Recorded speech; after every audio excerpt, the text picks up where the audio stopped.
Hello and welcome to A Picture in 1,000 Words. I'm Michael Fadler. Where do we go from here? Oof, man, what a loaded question. So I'm recording this on March 28th, which is, I don't know, entering the second period of coronavirus. We've been quarantined now for, I don't know, a week and change, at least my wife and I have. But this post is going to be somewhat emotionally driven, so I apologize if there are nuances or errors in it. It does come from an emotional place, although I think it's going to be pretty lucid. Before I go on, I should say that, like other episodes, I'm going to have some show notes for this that I'll mention throughout the episode. So if you're interested in those, that will make them accessible. So, just coming in terms of how life has been for us the last few weeks, we're actually set up pretty well for this. I work from home, and my wife can as well. Our daycare for our son, who's 2.5, closed about a week and a half ago, so we sort of have to kind of corral him during the day, which has its challenges while trying to have a productive day. But so far so good. And we have tried to avoid the television as much as we can because it's just not something we rely on a lot. But eventually he likes animals, for example, and there is programming on TV for animals, and it's raining outside, which it has off and on. We kind of end up going to it reluctantly. And I'm not totally ready for kid programming yet. That could be just my ignorance about what's on there for kids, but just also kind of being afraid of what is on the other side of kid programming. So I just went for things that I thought he would like, that I might like, and sort of the planet Earth ecosystem of streaming options seemed to be a safe bet. I'd seen them before. But when I was exploring Netflix, I didn't see the Blue Planet or the Planet Earth that I had watched previously, but what was available was Our Planet. And I thought, all right, cool, Our Planet, it must be the next iteration. I'm happy to watch it. And to some degree, that's true.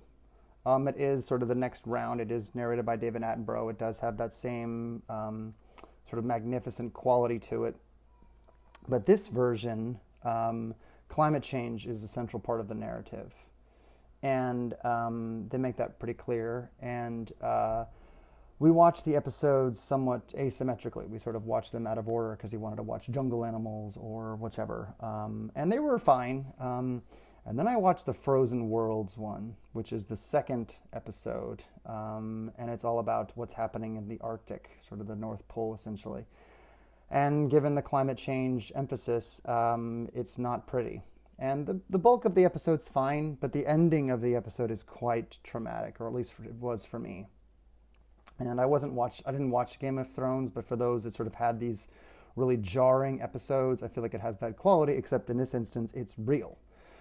And it left me very shaken. And I had a hard time getting past it.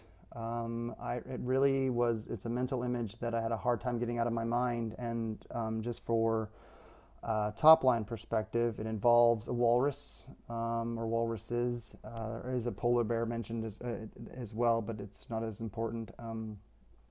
Interestingly enough, there was another video clip involving walruses and a polar bear from about 2008 that I watched that was also kind of jarring in this type of climate change context, but it was somewhat inverted, and I'll kind of just leave it at that. I thought of creatively it was there's some symmetry that I thought was interesting, although it's still tough to watch. Anyway, this is the type of programming that's on TV, though. And another program that I had seen that was sort of similar was Explained, also by Netflix. And they had an episode on pandemic, which has kind of made the news here and there. And that was also a really good one. And I felt sort of somewhat informed going into our current coronavirus situation. So some of these episodes have sort of value. But the climate change narrative is really a tough one to get past. I've got my own sort of opinions about it, but this was sort of making it very real. And in a different episode, they have this panned shot of wildebeests out in the Serengeti, and they talk about how there's a herd of 1 million wildebeests. And sort of watching that, being like, wow, 1 million wildebeests, that's a lot. But then my mind immediately went to the fact that there are 8,000 times more people than that on this planet, which is just, oh boy. And if you take the number of people on this planet, which is around 8 billion, When you're talking about billions of organisms, that's when you get into like rats and viruses and bacteria and things you don't want to be compared to. And the fact of the matter is that there are just too many freaking people on this planet. And that's one of a couple of reasons, but a main reason why my wife and I have decided that we're not going to have any more kids. Like, one is enough. There are enough butts on this planet. There don't need to be any others. But that's kind of in the rearview mirror. And this was sort of right in front of me, this episode of Our Planet. And I sort of left thinking to myself, like, carrying such guilt. I'm like, God, man, like, what has humanity done to this planet, and what is it going to continue to do? But I had absolutely no idea what to do with it. I just, okay, I'm not gonna have a second kid, and I'll recycle as best I can. I'll do whatever I think I can, but like it just seems so overwhelming. And in the kind of coronavirus melee of what's going on various social media outlets, I came across a Financial Times article that I thought was really good. It's also going to be in the show notes, and it really kind of introduces some sort of meta thinking on how coronavirus is going to change our world. And it talks about public health, it talks about privacy issues, security. There's a lot of really like deep slashing issues that I thought was really thought provoking. It's a bit of a longer read, but if you're curious, it does touch on some pretty interesting themes, and that kind of got my creative juices flowing. And when it comes to climate change, I always thought that what we really needed in this world was just a different energy source. There's just a different way that we can draw energy and to turn on our air conditioners and to heat our houses and such, that wasn't sort of shoving carbon dioxide into the atmosphere, that we would be fine. And, whether it be cold fusion or God knows what else, but that was sort of what our planet needed.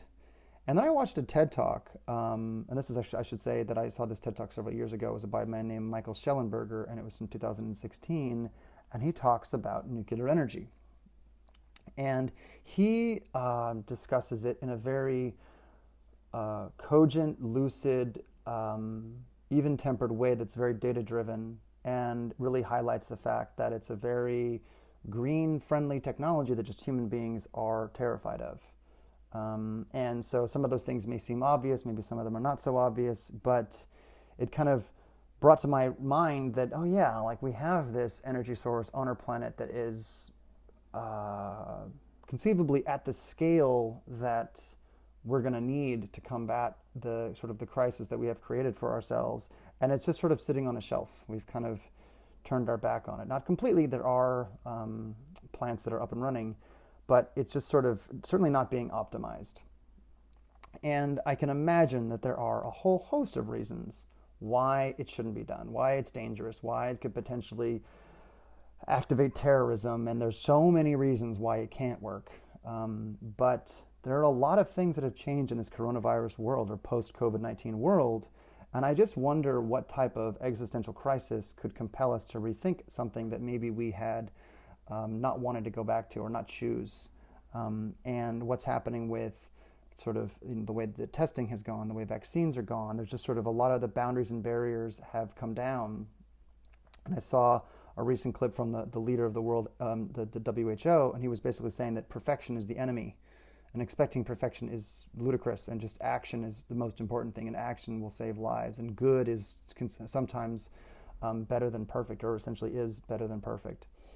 And in terms of alternatives to nuclear energy, I welcome conservation and such, but I don't, and alternative energies, whether it be wind or solar or whichever, but both in the TED Talk and just sort of from my own intuition, as I said, I don't know if they can scale the way nuclear can, and there's probably a decent risk of something like a backslide in terms of like people changing their habits. And there are other things like artificial intelligence or even extraterrestrials, but those seem somewhat unsatisfying, and those weren't sort of making me feel any better. And so sort of returning to this alternative energy source, I thought nuclear is sort of something that helped me go to bed at night, because I thought, this world is so, God knows where our next 50 years are going to be. And having a child who's young, I want him to experience at least some modicum of the world that I got to experience, at least the positive aspects of it.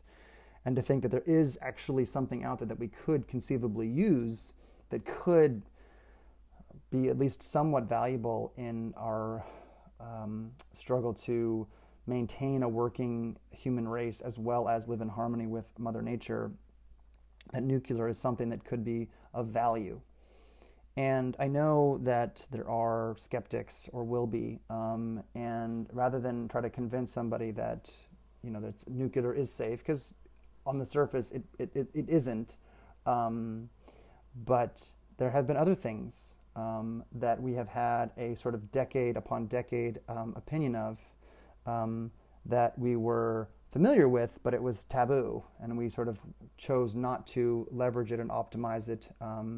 But once sort of things became apparently obvious that it was valuable, and it had untapped potential that wasn't being leveraged, people that finally decided to sort of change their mind, and I'm referring to cannabis, whether it be medical use or recreational use. We finally kind of decided to grow up and move on, and embrace it. And I think that the way that cannabis is going to influence our culture has yet to be determined. It's likely going to be positive. I doubt it will be as categorically impactful as something like alcohol, or other or worse drugs. I think that what it's going to do for humanity has sort of yet to be determined. I think it has economic benefits which are already being realized with the way that it's taxed. But in terms of just mellowing people out, I think is something that is a really big add. And I haven't really spoken about the visual here, but obviously the mind blow narrative is one thing. There's the nuclear explosion is another, and if you look carefully, there is a cannabis leaf in there. I'm not going to say where, but it's there if you want to find it. But sort of bringing the conversation back to nuclear, it is something that's just sitting there that we could conceivably leverage. I know that there are dimensions of our culture that are exploring it. I have a good friend who works at a nuclear power plant, and I'd be curious to kind of do a co-episode with him to kind of give this more credibility. But in terms of thinking about where we're headed in the next 50 years, I think that nuclear is it's really not something we should leave off. And actually, ironically, the Chernobyl makes a cameo in the Our Planet series. I'm not sure if that's good or bad, but it does. And I just think that that's an avenue of research that would be worth $1 trillion investment. It would conceivably allow us to be 8 billion or 10 billion or 12 billion, and everybody still has water, and we're limiting how much CO2 we're shoving into the atmosphere. We just need an energy source, and I think that Schellenberger makes a really compelling case about the value of nuclear energy and how it is. There's a lot of taboos and myths associated with it that are not constructive. And for me to go to bed at night to just think that there is this resource that we could conceivably tap into to steer our planet's course differently in a way that is at the scale that we need. And that's what this episode's all about. Anyway, God bless those out there dealing with challenges that I can't even begin to imagine. I feel very privileged to be in the situation that we're in, and I just am releasing this episode as a peace offering to consider new ideas that we maybe wouldn't welcome, but we're in an era now where we don't always have a choice.